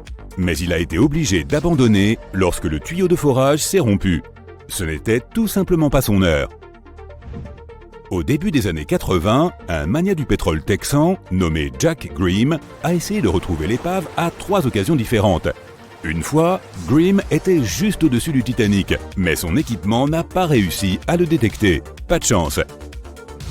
Ballard attendait son heure. Il avait besoin d'un plan et d'aide. Le premier problème était de descendre au fond de l'Atlantique. La plus grande descente qu'il avait effectuée auparavant était de 6000 mètres, et cette descente lui avait pris 3 heures, sans compter la remontée. Ballard savait qu'il pouvait compter sur Alvin, déjà amélioré avec une coque en titane, pour résister à la pression de l'océan. Mais il avait aussi besoin de quelque chose qui ne l'oblige pas à descendre avec lui. Un sous-marin télécommandé sans pilote aurait été idéal. Mais d'abord, il devait en créer un. Il s'est adressé aux autorités, espérant qu'elles fourniraient un financement pour son projet. Et bien que le gouvernement d'alors n'ait guère été emballé par le Titanic, ils étaient prêts à l'aider. Mais ils ont posé une condition. Ballard devait d'abord se concentrer sur la recherche de 2 sous-marins, le Thresher et le Scorpion, qui avaient coulé au fond de l'océan Atlantique dans les années 60. Les autorités espéraient les étudier pour découvrir pourquoi ils avaient coulé en premier lieu. Elle voulait aussi savoir s'il était possible de les récupérer ou s'il était plus prudent de les laisser au fond de l'océan. Ce n'est que lorsqu'il aurait accompli cette tâche qu'il serait libre d'utiliser le temps restant sur son contrat pour trouver le Titanic. N'ayant aucune option de financement, Ballard a accepté l'offre. Il s'est mis au travail. Tout d'abord, il a créé 2 nouveaux appareils. Argo était un traîneau sous-marin à caméra vidéo non piloté et remorqué en profondeur. Il était conçu pour prendre des photos et enregistrer des vidéos à partir d'une série de caméras embarquées. Il pouvait opérer à des profondeurs allant jusqu'à 6000 mètres et explorer près de 98% du fond de l'océan. Argo était censé être attaché à un bateau. Lorsque le bateau se déplacerait, Argo serait tiré derrière, glissant juste au-dessus du fond de l'océan. La caméra transmettrait ensuite des images à la surface. Le deuxième appareil était un petit véhicule robotisé appelé Jason Jr. Il était aussi contrôlé à distance, ce qui permettait à l'équipage, à l'intérieur d'un submersible comme Alvin, de s'approcher et de photographier les objets sous-marins. Ballard était maintenant paré. Il savait qu'il devait trouver ses sous-marins rapidement. Et cela ne lui prit pas longtemps. À son grand soulagement, la recherche a été relativement simple. Et il a pu remplir ses obligations avec 12 jours d'avance. Avec presque 2 semaines à consacrer à la recherche du Titanic, il est parti explorer l'océan. Il a concentré ses recherches près de Terre-Neuve, au Canada, en tirant Argo le long du fond de l'océan et en examinant les images recueillies. Et après quelques journées infructueuses, ils ont fini par trouver des plaques de coque rivetées et une chaudière. Est-ce que ça pouvait être ça ? Le jour suivant, la grande proue d'un navire a été révélée. Le 1er septembre 1985, Ballard et ses compagnons d'équipage ont réalisé qu'ils avaient enfin trouvé le navire tristement célèbre. La découverte a suscité un mélange d'émotions. Ballard était excité d'être le premier à trouver la dernière demeure du Titanic. Mais il était aussi submergé par le sentiment de chagrin pour ceux qui avaient souffert lorsque le navire avait sombré. Pendant les 4 jours suivants, l'équipage a exploré l'épave. Ils ont trouvé la vigie, d'où l'iceberg avait été repéré pour la première fois. De plus, il y avait enfin des preuves de la façon dont l'énorme navire s'était fendu en deux avant de couler, avec les 2 moitiés du navire retrouvées. Il y avait des meubles et de la vaisselle, et malheureusement, plusieurs chaussures en cuir de ceux qui n'avaient pas réussi à se mettre en sécurité étaient éparpillées au fond de l'océan. Ballard a réussi là où d'autres avaient échoué, et est rapidement devenu une célébrité mondiale. On pourrait penser que localiser le Titanic serait suffisant pour un seul homme, mais pas pour Ballard. En 2019, il a relevé le défi de résoudre un autre mystère, la disparition d'Amelia Earhart. Elle avait tenté d'être la première femme à faire le tour du monde en avion. Malheureusement, elle a disparu quelque part au-dessus de l'océan Pacifique en 1937. Elle et son aéronef n'ont jamais été retrouvés. Ballard espérait que sa chance l'aiderait à trouver l'endroit où Earhart s'était écrasée. Mais son expédition n'a rien donné. Et bien que Robert Ballard ait découvert plus d'épaves que quiconque, ce n'est là, pour ainsi dire, que la partie émergée de l'iceberg. On estime qu'il y a plus de 3 millions d'épaves dans l'océan, et Ballard n'en a localisé qu'une centaine. Aujourd'hui, âgé de presque 80 ans, l'homme souhaite encourager les jeunes à poursuivre son travail d'exploration des océans et de leurs nombreux mystères. En 1989, il a lancé le projet Jason Learning pour inciter les élèves des écoles primaires à s'intéresser aux sciences, à la technologie, à l'ingénierie et aux mathématiques. Il possède également son propre navire de recherche, appelé EV Nautilus, d'après le nom du sous-marin dans le roman de Jules Verne. Un hommage approprié à l'histoire qui aura inspiré sa carrière. Personne n'aurait jamais pu imaginer que l'insubmersible Titanic entrerait en collision avec un iceberg. À l'exception d'un homme, William Thomas Stead. Enfin, pas comme ça, d'un coup, bien entendu. Ce n'est pas comme s'il s'était réveillé en sursaut un beau jour en imaginant le désastre du Titanic. Il a plutôt écrit une nouvelle édifiante intitulée « Comment le paquebot postal sombrera au milieu de l'Atlantique par un survivant le 3 mars 1886 », soit 26 ans avant le naufrage du Titanic. Récapitulons brièvement. Le Titanic se rendait à Southampton, à New York, à travers l'Atlantique Nord en avril 1912. Le navire a heurté un iceberg et moins de 3 heures plus tard, il était complètement submergé. Sur les 2208 personnes à bord, seuls 706 ont survécu, en raison du nombre limité de canaux de sauvetage et de l'eau glacée. Un autre navire de passagers, le Carpathia, a entendu son appel de détresse, recueilli les survivants et les a ramenés sains et saufs à New York. La nouvelle écrite par William Stead raconte l'histoire de Thomas, un marin britannique, qui monte à bord d'un paquebot à destination des États-Unis. À un moment donné, le protagoniste se rend compte qu'il n'y a pas assez de canaux de sauvetage pour tout le monde à bord du navire, au cas où quelque chose se produirait. Quelques jours plus tard, un épais brouillard cache toute visibilité.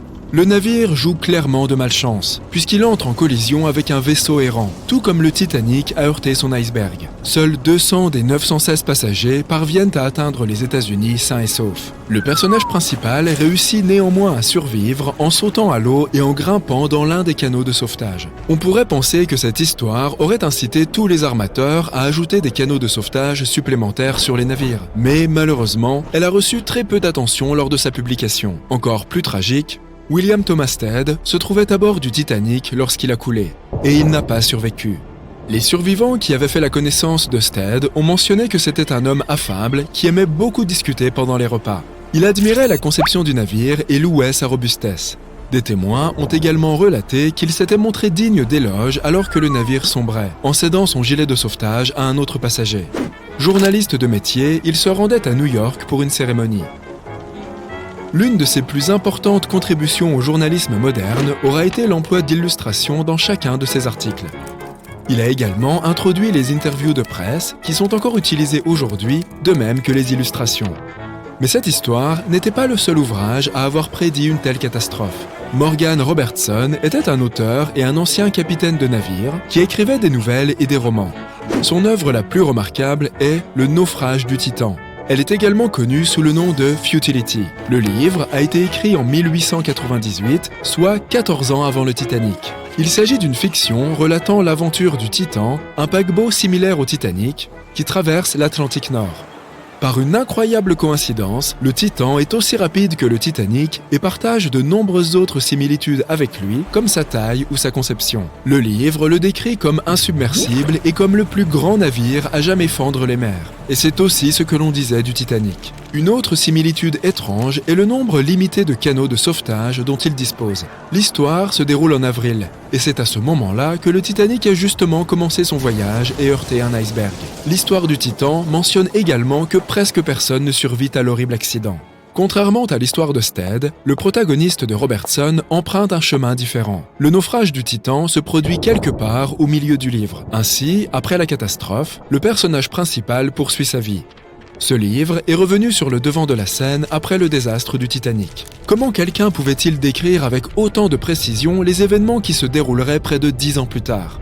Beaucoup ont commencé à croire que Robertson pouvait deviner l'avenir. Mais en réalité, Robertson s'y connaissait tout simplement en navire. Il lui aura été facile de décrire les détails les plus infimes sans faire de recherches supplémentaires. En réalité, l'une des plus grandes menaces pour les navires de l'époque était de heurter un iceberg ou d'entrer en collision avec d'autres navires. L'histoire suivante semble quelque peu mystérieuse. Un jour, Alex Mackenzie a entendu une voix qui l'a averti de ne pas monter à bord du Titanic. Mais quand il s'est retourné, il n'y avait personne. Alors qu'il continuait de marcher, la voix lui a parlé de nouveau. Mais cette fois, elle était plus forte et plus distincte. Il a pris l'avertissement au sérieux et décidé d'annuler son voyage et de retourner à Glasgow, en Écosse, sa ville natale. Ses grands-parents n'étaient pas très contents de le retrouver au bercail plutôt qu'à bord du Titanic. Après tout, le billet coûtait très cher. Cette déception s'est très vite dissipée lorsqu'ils ont appris que le navire avait heurté un iceberg. John Coffey était membre de l'équipage du Titanic, mais il a décidé d'abandonner le voyage lorsque le paquebot s'est arrêté dans sa ville natale de Queenstown, en Irlande. Sa voix intérieure lui a dit de quitter le navire, ce qu'il a fait. Il n'avait que 23 ans à l'époque. Et pour quelqu'un de son âge, ça aurait pu être un coup de pouce majeur à sa carrière et une occasion de s'épanouir. Toutefois, cette horrible tragédie n'a pas empêché notre homme de signer à bord du RMS Mauritania, quelques mois seulement après le naufrage du Titanic. Tu parles d'un engagement. Des informations supplémentaires ont été dévoilées sur ce qui a pu contribuer au désastre du Titanic. Les constructeurs ont insisté sur le fait que le navire était insubmersible, mais de nombreuses personnes ont ensuite émis l'hypothèse que les plaques d'acier du navire étaient trop fragiles pour les eaux glaciales de l'Atlantique. Cela a pu faire sauter les rivets, permettant à l'eau de l'océan de s'infiltrer à l'intérieur. Une autre théorie veut qu'un incendie se soit déclaré sous les ponts du Titanic, qui aurait fait rage pendant 3 semaines avant le voyage. Ce feu aurait pu ramollir l'acier, permettant à l'iceberg de le déchirer comme un couteau dans du beurre. Certaines photos prises avant que le navire ne parte en voyage montrent des marques noires sur la coque, qui pourraient avoir été causées par le feu. Quoi qu'il en soit, l'iceberg aurait de toute façon causé des dommages importants, qu'il y ait eu un incendie ou non. Certaines personnes blâment également les concepteurs du Titanic. Le navire avait été construit avec de grands joints à sa base, qui se sont probablement rompus facilement lors de la collision. Bien sûr, ce ne sont là que des théories, mais nous savons avec certitude que l'iceberg était l'antagoniste principal de ce drame et que les travaux de Stead et Robertson auraient dû être pris au sérieux. Quoi qu'il en soit, cela servira de leçon à l'avenir et permettra d'éviter des tragédies similaires. Au fait, les paquebots et les navires de passagers n'existeraient pas sans Thomas Newcomen. En 1712, il a inventé un moteur à vapeur si puissant qu'il pouvait produire suffisamment d'énergie pour propulser un navire.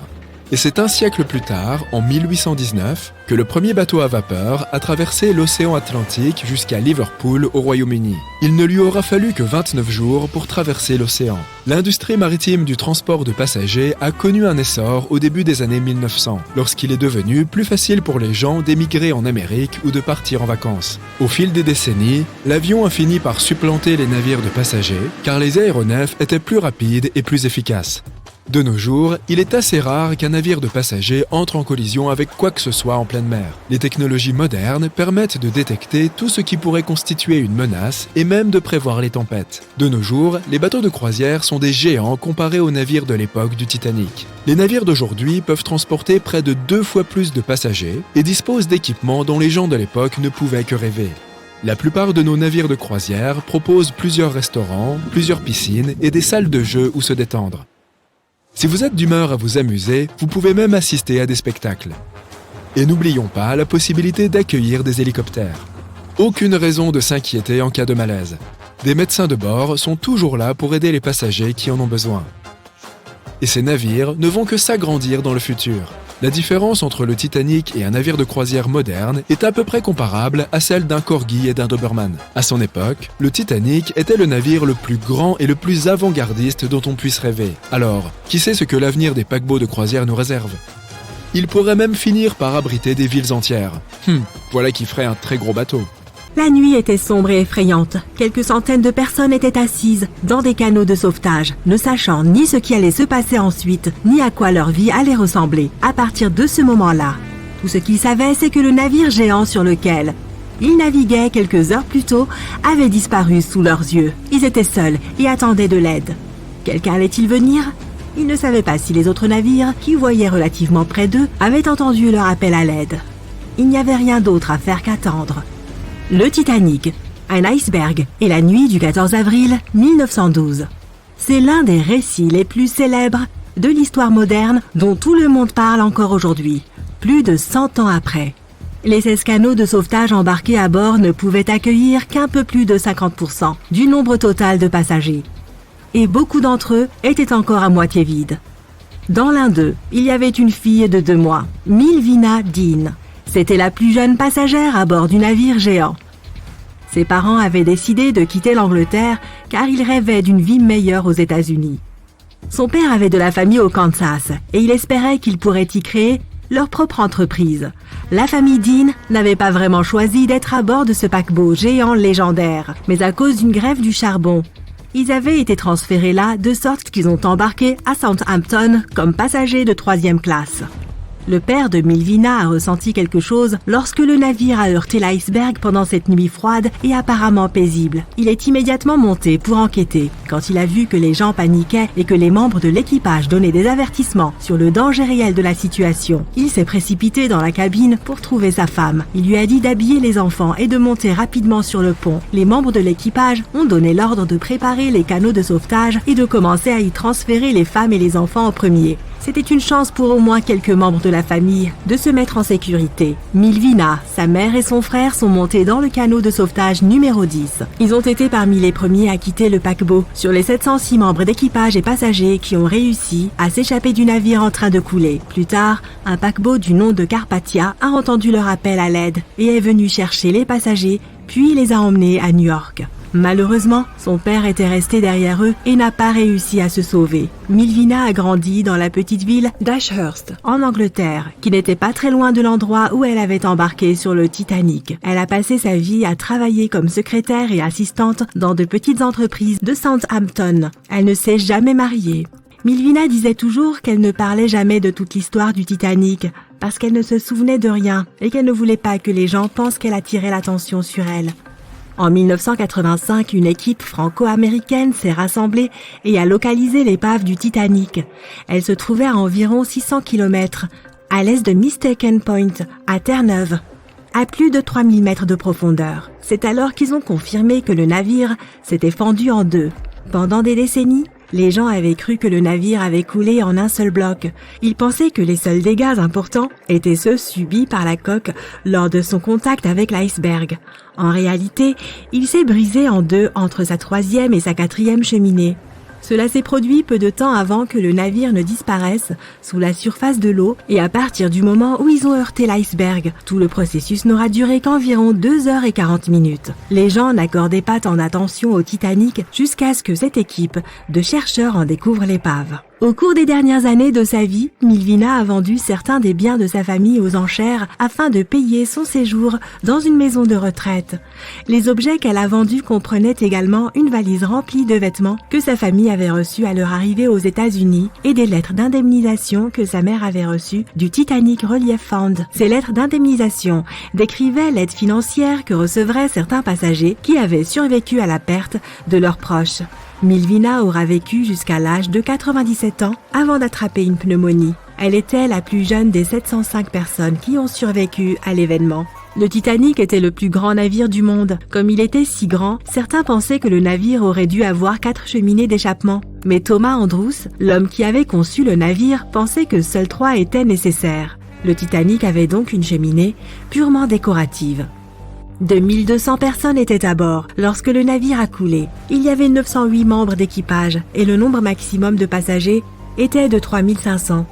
Comme tu l'as probablement vu dans le film, il y avait différentes classes de passagers. La richesse cumulée estimée de ceux qui étaient en première classe était d'environ 500 millions de dollars.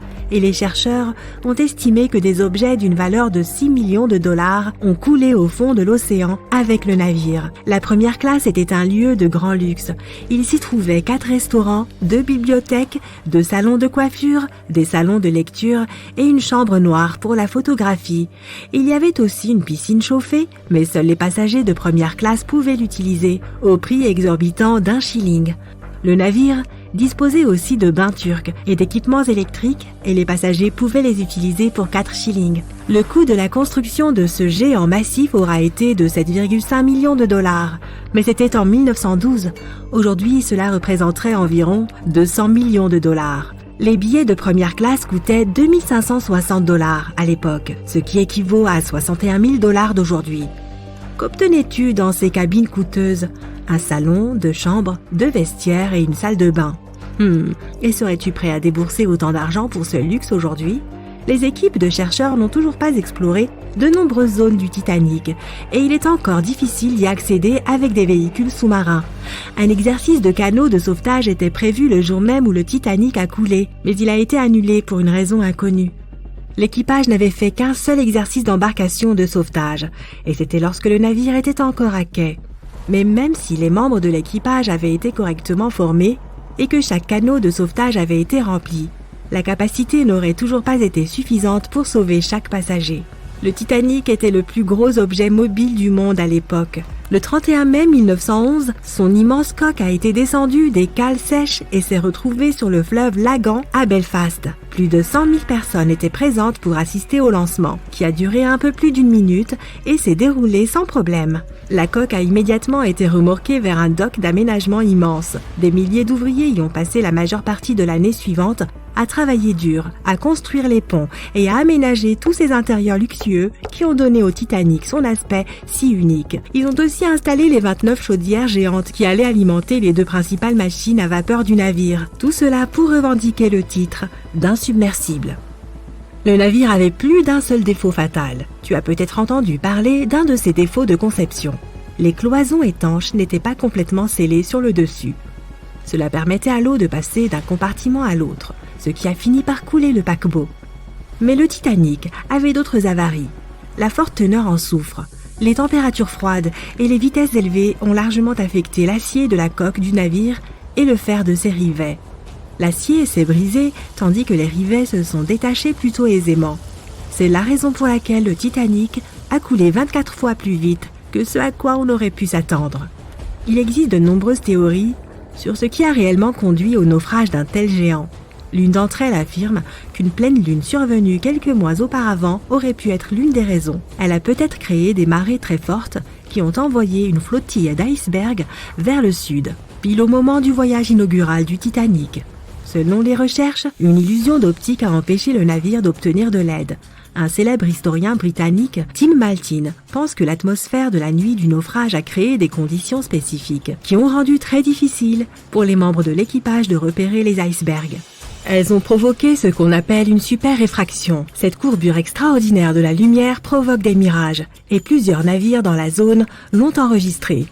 Non seulement cela a empêché l'équipage de voir l'iceberg à temps, mais cela a aussi empêché l'un des navires qui aurait pu offrir son aide d'identifier l'appel à l'aide et de communiquer avec l'équipage du Titanic. De plus, certains spécialistes affirment que le navire voyageait trop vite. Dès le début, ils ont blâmé le capitaine pour avoir fait naviguer un si gros paquebot à une telle vitesse, 22 nœuds, dans les eaux froides et imprévisibles de l'Atlantique Nord, qui était plein d'icebergs à l'affût. Il y a plus d'un siècle, le Titanic a heurté un iceberg et a coulé au fond de l'océan Atlantique. Sur les 2240 personnes à bord, seuls 700 environ ont survécu. Depuis, la tragédie a fait l'objet d'une infinité de films, de documentaires et de livres. Et bien que nous ayons appris beaucoup de choses sur le navire et de nombreuses personnes qui se trouvaient à bord, nous ne savons presque rien de l'iceberg responsable de la catastrophe, notamment concernant sa taille. Mais peut-être pouvons-nous trouver quelques indices. Le Titanic a été construit par la White Star Line dans le cadre de sa nouvelle flotte de paquebots.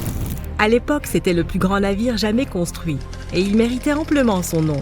Le navire mesurait 270 mètres de long, soit l'équivalent de 2 terrains de football et demi, placés bout à bout, et 53 mètres de haut, ce qui équivaut à 10 girafes debout les unes sur les autres. De la ligne de flottaison au pont, le bateau ne faisait pas moins de 18 mètres de haut, ce qui est proche de la hauteur d'un immeuble de 4 étages. Le Titanic était assez grand pour abriter des cafés, un restaurant, une salle de lecture et d'écriture, des bains turcs, une salle de sport et des cours de squash. Il y avait même de la place pour une piscine. Le paquebot pouvait transporter un total de 3300 personnes, dont 2435 passagers et 900 membres d'équipage. Bien que le luxe fût important, la sécurité était primordiale. Le Titanic avait été conçu pour avoir 16 compartiments étanches sous le pont. Si la coque du navire était endommagée d'une manière ou d'une autre lors d'un accident, jusqu'à 4 de ces compartiments pouvaient prendre l'eau, tandis que les 12 autres garderaient le navire à flot. Philip Franklin, vice-président de la White Star Line, a déclaré que c'était ce qui rendait le navire vraiment remarquable. Il aurait dit quelque chose comme « Il n'y a aucun risque que le Titanic coule. Ce bateau est insubmersible et les passagers ne subiront que des désagréments mineurs. » L'histoire lui a donné tort. Le navire a quitté l'Angleterre pour son premier et dernier voyage le 10 avril 1912. Et il a suffi d'un seul iceberg pour faire sombrer le mastodonte des mers. Les icebergs sont fascinants. Ils se forment lors d'un processus appelé vélage, lorsque de gros morceaux de glace d'eau douce se détachent des glaciers et flottent vers le large. Ils finissent par fondre et disparaître. Dans l'hémisphère nord, la majorité de ces icebergs proviennent du Groenland. Dans le sud, ils viennent de l'Antarctique. Ce que tu vois à la surface de l'eau n'est qu'une petite partie d'un iceberg. Ce n'est que la pointe. La plus grande partie, jusqu'à 90%, est cachée sous l'eau. Ce n'est qu'en examinant des photos de l'ensemble que tu peux vraiment apprécier l'ampleur des icebergs. C'est la partie de l'iceberg qu'on ne peut pas voir qui est souvent la plus dangereuse. Sous les vagues, il peut avoir des saillies meurtrières aux endroits les plus aléatoires. Un navire peut facilement s'en approcher de trop près sans s'en rendre compte, ce qui entraîne de graves dommages au fond du bateau. Et les gros icebergs ne sont pas les seuls dont il faille se méfier. Les plus petits, qui sont plus difficiles à repérer, peuvent s'avérer tout aussi dangereux. Un bourguignon, par exemple, mesure moins de 2 mètres de large, avec un peu moins d'1 mètre au-dessus de l'eau.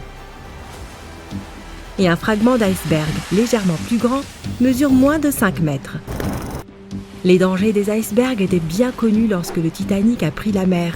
En 1901, l'Highlander voyageait dans le passage intérieur vers l'Alaska. Il est entré en collision avec un iceberg et a coulé immédiatement. Par chance, 138 des 178 personnes à bord ont réussi à s'en sortir. À l'époque, il n'y avait pas d'équipement spécial pour détecter les icebergs. Le meilleur outil était les yeux. Depuis un point d'observation spécial au-dessus du navire, appelé le nid de pie, 2 membres de l'équipage devaient fixer l'océan et surveiller les dangers potentiels. Le nid de pie était situé à l'avant du navire, à 15 mètres au-dessus du pont. Il était attaché au mât. De cette hauteur, on avait une bonne vue sur l'océan. Si les membres d'équipage voyaient quelque chose de suspect, ils pouvaient faire sonner une grande cloche pour déclencher l'alarme. Ensuite, ils pouvaient appeler depuis un téléphone spécial pour prévenir le capitaine de tout danger. Mais imagine quel travail difficile cela devait être, surtout la nuit où le Titanic a coulé. Le nid de pie n'était pas une pièce chaude et douillette entourée de fenêtres. Au contraire, c'était une grande plateforme ouverte exposée aux éléments. Le 14 avril 1912, la température de l'air était d'environ 4 degrés, ce qui est proche du gel. Le navire se déplaçant à environ 23 nœuds, plus de 42 km/h, si bien que les marins ont dû sentir cet air glacial fouetter toute zone de leur peau exposée. Le seul point positif de ce travail était que le quart ne durait que 2 heures. Frederick Fleet est le marin qui a repéré l'iceberg responsable du naufrage. Il était dans le nid de pie et travaillait avec Reginald Lee à ce moment-là. Fleet surveillait le côté bâbord du navire, tandis que Lee scrutait le côté tribord. Il était 22 heures lorsque les deux hommes ont commencé leur quart. Ils avaient déjà été prévenus de la possibilité de glace. Mais par un si grand froid et de nuit, la tâche peut sembler pénible. Pire encore, les deux hommes n'avaient même pas de jumelles pour leur faciliter la tâche. Fleet insistera plus tard sur le fait qu'avoir des jumelles aurait certainement permis d'éviter la tragédie. Alors qu'il leur restait environ 20 minutes de quart, les marins ont remarqué l'iceberg. Fleet a sonné la cloche, 1 fois, 2 fois et une 3e fois. Il a ensuite appelé le pont pour informer l'équipage. Au début, l'appel a semblé arriver à temps. Les moteurs du navire ont fait machine arrière et l'énorme paquebot a réussi à tourner. Mais ce n'était pas suffisant pour éviter l'iceberg. Une pluie de glace s'est abattue sur le pont du navire. L'iceberg a déchiré la coque et l'eau a commencé à envahir le navire. 2 heures et 40 minutes plus tard, le Titanic avait disparu. Et voici l'indice numéro 1. L'iceberg était assez grand pour être repéré à l'œil nu dans l'obscurité de la nuit, sans jumelles. Il était aussi assez grand pour que des morceaux de glace tombent sur le pont du navire. Comme tout cela s'est déroulé bien avant les réseaux sociaux et les smartphones, personne à bord n'a pu prendre de photos ou de vidéos à ce moment-là. Donc bien sûr, nous n'avons pas d'image réelle de l'iceberg. Mais il existe des photos de ce qui était probablement le même iceberg prises plus tard ce jour-là. Le SS Prince Adalbert naviguait près de la zone le matin du 15 avril 1912. Le steward du navire n'avait pas encore entendu parler de ce qui était arrivé au Titanic. Mais lorsqu'il a aperçu un iceberg flottant à proximité, il s'est senti obligé de le photographier. Pourquoi ? Il y avait une ligne de peinture rouge le long de la base de l'iceberg, indiquant qu'il était probablement entré en collision avec un navire au cours des 12 heures précédentes. Une deuxième photo a été prise depuis un navire appelé le Minia, qui a été envoyé dans la zone pour chercher les débris de la collision. Le capitaine de Carteret a déclaré que parmi les débris, il n'avait vu qu'un seul iceberg. Il a aussi remarqué une traînée de peinture rouge sur celui-ci. D'après les photos et les récits des témoins, les journaux ont estimé que l'iceberg faisait entre 15 et 30 mètres de haut et entre 60 et 120 mètres de large. C'est l'indice numéro 2. L'iceberg qui a heurté le Titanic a probablement commencé son voyage en mer depuis la côte du Groenland, en passant par la baie de Baffin jusqu'au détroit de Davis. De là, il a dû dériver à travers la mer du Labrador et a finalement atteint l'Atlantique. Et cela en soi est assez impressionnant. Les glaciers du Groenland engendrent entre 15 000 et 30 000 icebergs chaque année. Certains sont petits, d'autres gros. Parmi eux, à peine 1% atteindront réellement l'Atlantique. Les autres fondent simplement en cours de route. Nous savons que la température de l'océan Atlantique où le naufrage a eu lieu était d'environ moins 2 degrés, soit en dessous du point de congélation. Pour les humains, cela peut provoquer des engelures ou une hypothermie. Mais cette température est en fait relativement douce pour un iceberg. La plupart ne durent que 2 ou 3 ans dans l'Atlantique Nord, fondant lentement dans l'eau plus chaude. Donc il est probable que l'iceberg du Titanic ait quitté le Groenland en 1910 ou 1911 et qu'il ait complètement fondu fin 1912 ou en 1913. Mais puisqu'il est arrivé jusqu'à l'Atlantique et a réussi à causer des dommages importants au navire, nous avons l'indice numéro 3. Nous ne connaîtrons jamais avec certitude la taille de l'iceberg de ce jour-là, mais nous savons que ce n'était certainement pas un bourguignon ou un fragment d'iceberg. Ces deux types d'icebergs sont beaucoup trop petits. Et si la glace a effectivement été dispersée sur le pont pendant la collision, l'iceberg devait être un peu plus haut que 18 mètres. Les estimations des journaux sont probablement les plus proches que nous puissions obtenir. L'iceberg qui a coulé le Titanic était en effet redoutable, et les icebergs sont toujours une menace. Pas plus tard qu'en 2007, le bateau de croisière Explorer en a heurté un et a coulé dans la mer de Weddell, en Antarctique. Heureusement, tout le monde a survécu. La patrouille internationale des glaces a été créée en 1914 après le naufrage du Titanic. Nous sommes le 10 avril 1912. C'est une belle journée de printemps. Tu es l'un des passagers de première classe du Titanic. Le navire est sur le point de partir de Southampton. Imagine l'excitation des gens, l'air frais du printemps, le bruit de la mer. Tu te promènes sur le plus haut pont du Titanic et tu remarques les canaux de secours. Tu commences à les compter, puis tu te rappelles de combien de personnes peut transporter le navire. Un peu plus de 3000. Mais est-ce qu'il y a assez de canaux? Voyons voir. Le Titanic pouvait transporter 64 canaux au total, ce qui aurait largement contribué au sauvetage de tous les passagers. Le concepteur, Alexander Carlyle, avait prévu d'équiper le navire de 48 canaux, mais finalement, le Titanic n'est parti qu'avec 20 canaux de sauvetage.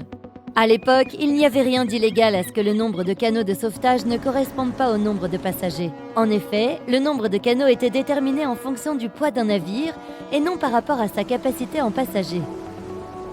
Dans le cas du Titanic, le nombre de ces canaux a été établi pour des questions esthétiques, afin de donner l'impression aux élites présentes à bord et aux passagers de première classe que les ponts étaient bien rangés. Quand cette décision concernant le nombre de canaux a été prise, Carlyle a démissionné. Les promenades sur le pont du Titanic devaient être bien agréables, mais est-ce que ça en valait le coup? En 2021, 100 ans après la tragédie, de nouveaux documents concernant cette absence de canaux ont été découverts. Un inspecteur de sécurité nommé Maurice Clark aurait préconisé l'ajout de 10 canaux supplémentaires 5 heures avant le départ. Mais puisque la compagnie propriétaire du navire voulait absolument partir à l'heure, sa demande a été ignorée. Il a été conseillé à M. Clark de garder le secret sous peine d'être flanqué à la porte. Rétrospectivement, si les propriétaires avaient suivi son conseil, on estime que 700 personnes de plus auraient pu être sauvées. Les 20 canaux de sauvetage que tu viens de compter, ceux qui ont été chargés à bord, ne peuvent pas transporter plus d'un tiers des passagers, même à leur pleine capacité. Malheureusement, certains canaux ont été mis à la mer alors qu'il n'y avait que 12 personnes à bord. Ils auraient pu transporter jusqu'à 65 personnes chacun. Pour ne rien arranger, le personnel du Titanic n'était pas correctement formé à la mise à l'eau des canaux. C'est pour ça que les canaux ont été mis à l'eau trop tard, maladroitement et parfois sans la supervision nécessaire. Sur les 20 canaux de sauvetage, seuls 18 ont pris la mer correctement. De plus, les passagers n'étaient pas informés des mesures à prendre en cas d'urgence. Un exercice d'évacuation aurait dû avoir lieu le 14 avril, mais le capitaine l'a annulé. L'un des nombreux mythes liés au Titanic et à sa fin catastrophique concerne justement l'absence de canaux. Il n'existait aucune loi marine à l'époque qui indique que les femmes et les enfants doivent monter dans les canaux en premier. Mais c'était plutôt une habitude en cas d'accident.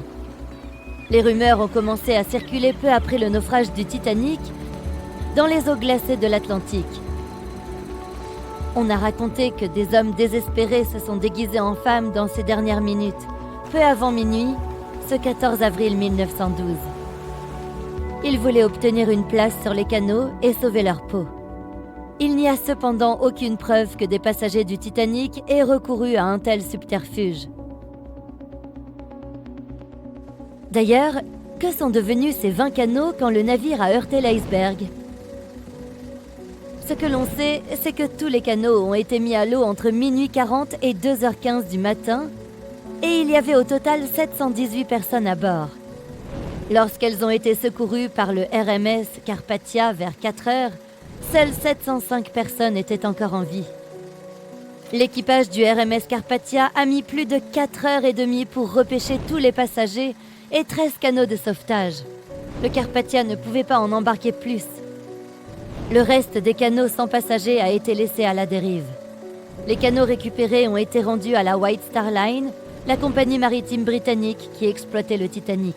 Bizarrement, après avoir été rendus, ces canaux ont apparemment disparu des registres officiels. La dernière image existante des 13 canaux de sauvetage restants remonte à leur déchargement dans le port de New York. Malheureusement, et non sans une certaine ironie, c'est là que le Titanic aurait dû se trouver le 18 avril 1912. Les canaux de sauvetage ont été débarrassés de tout type d'identification qui aurait pu rappeler le Titanic. Certains pensent que ces canaux ont été détruits. Mais est-ce vraiment le cas? Le destin d'une embarcation en particulier a été source de débat. Le canot pliable A, le dernier à quitter le navire, a été récupéré par la RMS Océanique un mois après le naufrage. Il se trouvait alors à plus de 320 km du lieu de l'accident. On a retrouvé dans ce bateau une alliance sur laquelle étaient gravés les mots « Pour Gerda, ton Edward ». Un triste présage pour un couple disparu en mer après avoir réussi à se sauver du Titanic. Ce couple a été successivement identifié. Il s'agissait d'Edward et Gerda Lindell, un couple parti de Suède qui allait s'installer aux États-Unis.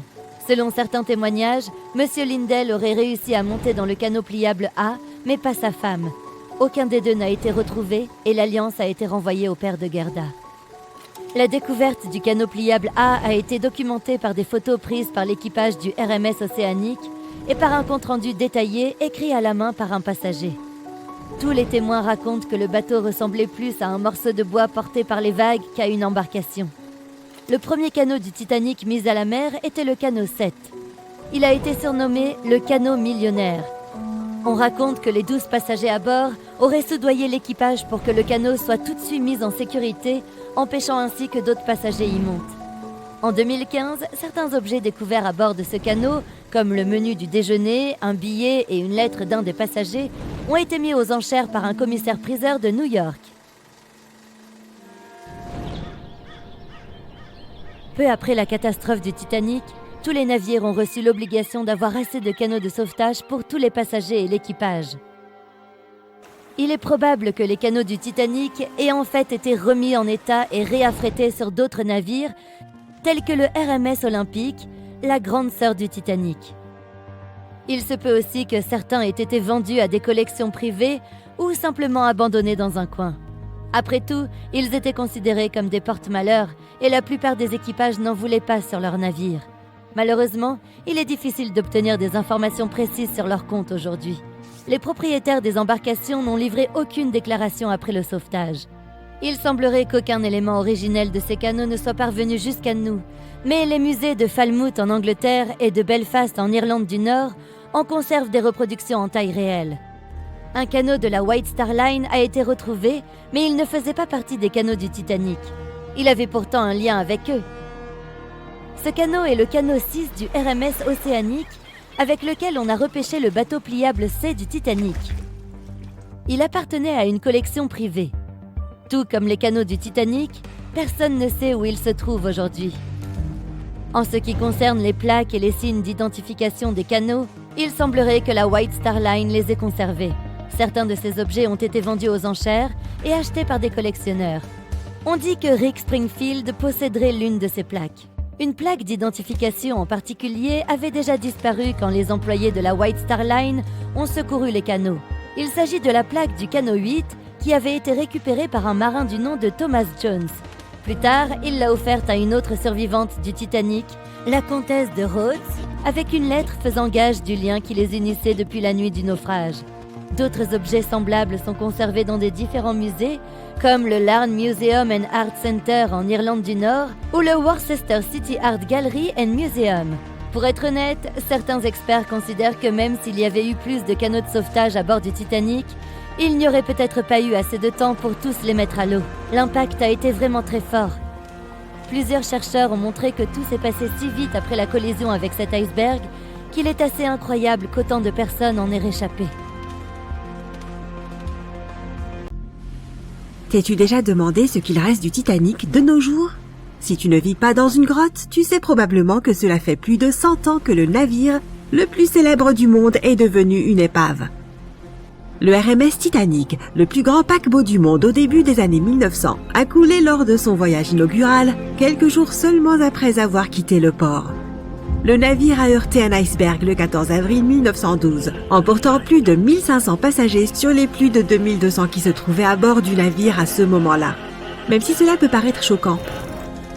Le Titanic a été construit en 3 ans et a coulé en 3 heures seulement, sachant que de nos jours, la construction du navire aurait coûté plus de 210 millions de dollars. Il a été vu pour la dernière fois à la surface de l'Atlantique à 2h20 du matin. Et pendant plusieurs décennies, c'est la dernière fois que les gens l'ont vu. Ce n'est qu'en 1985 que l'océanographe Robert Ballard a découvert l'endroit où se trouvait l'épave du navire. Et certaines parties du Titanic sont redevenues visibles. L'une des premières découvertes faites par l'expédition de Ballard est que le bateau a effectivement été coupé en deux avant de couler. Les premières missions d'exploration de la partie du fond de l'océan où repose aujourd'hui le Titanic ne permettaient de voir que la coque et le pont du navire. Selon Ballard, le principal objectif de ces missions était de comprendre comment préserver les ruines de la détérioration. Un autre objectif était de récupérer les très nombreux objets personnels éparpillés au fond de l'océan. L'explorateur a ensuite déclaré que la vue du fond était aussi choquante qu'émouvante. Dans le champ de débris qui entourait l'épave, l'océanographe a découvert une multitude de petits objets et des faits personnels dont beaucoup ont été ramenés à la surface.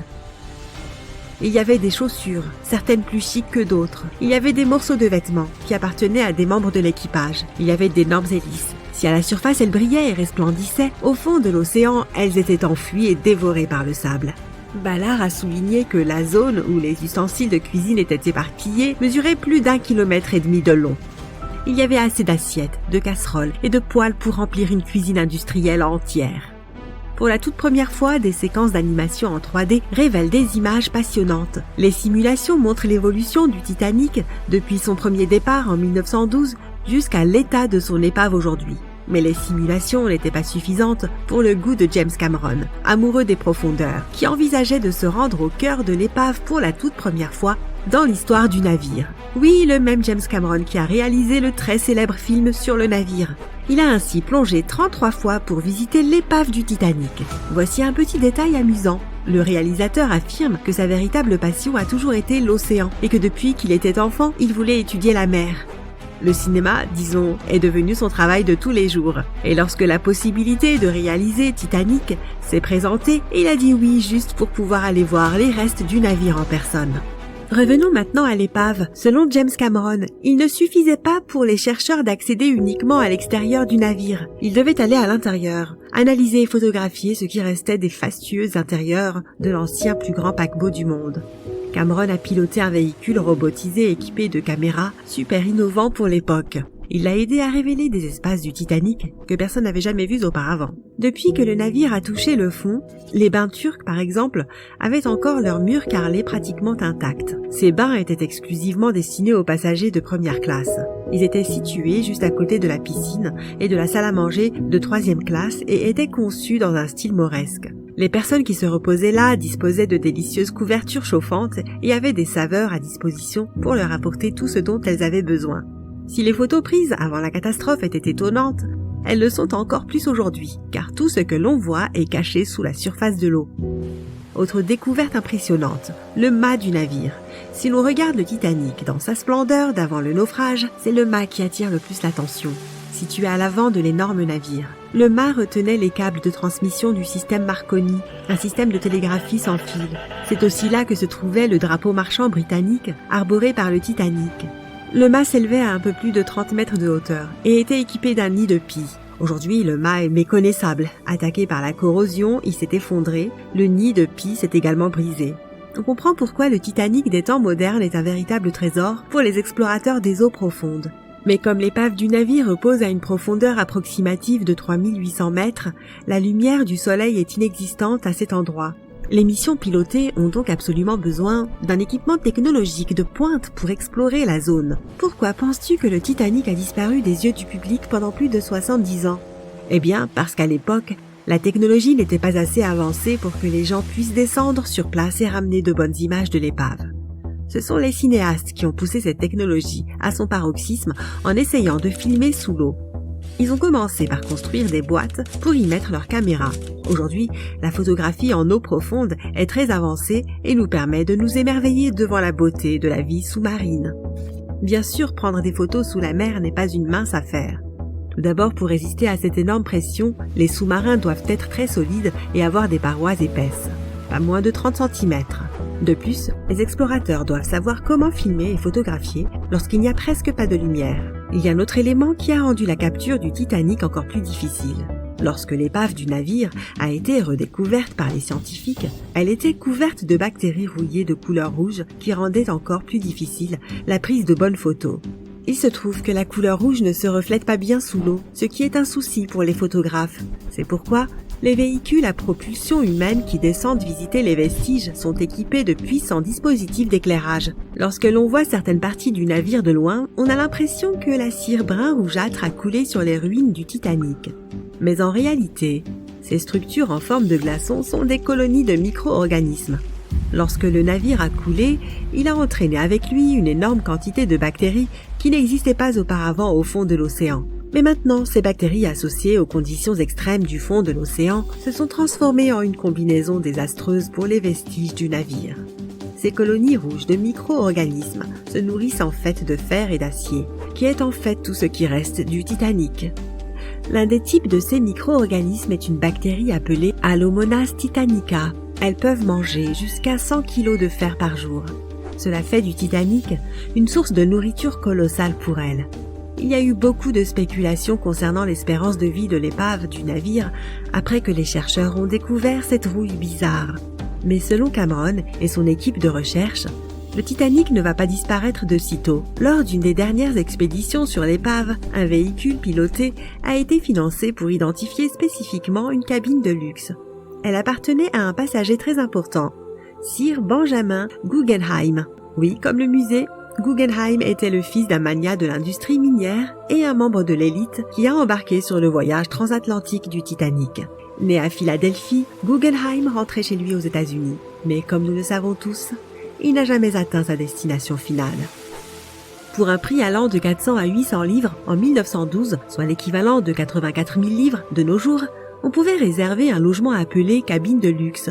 Les cabines du Titanic étaient les chambres de première classe les plus luxueuses. Elles étaient situées sur les ponts B ou C et étaient décorées dans plus de 11 styles différents, allant du jacobéen au géorgien en passant par la Renaissance italienne. Et la liste est longue. Ces chambres étaient remplies de boiseries et de marqueterie, sculptées dans des essences de bois exotiques et rares, comme l'acajou, le chêne, etc. Guggenheim occupait l'une de ces cabines ultra luxueuses. 100 ans plus tard, l'un de ses descendants a financé une mission entière dans le seul but de localiser la cabine exacte où l'homme a séjourné. Cette expédition est devenue un documentaire pour National Geographic. Et oui, ils ont réussi à identifier la cabine de luxe de Guggenheim. Alors bravo à eux.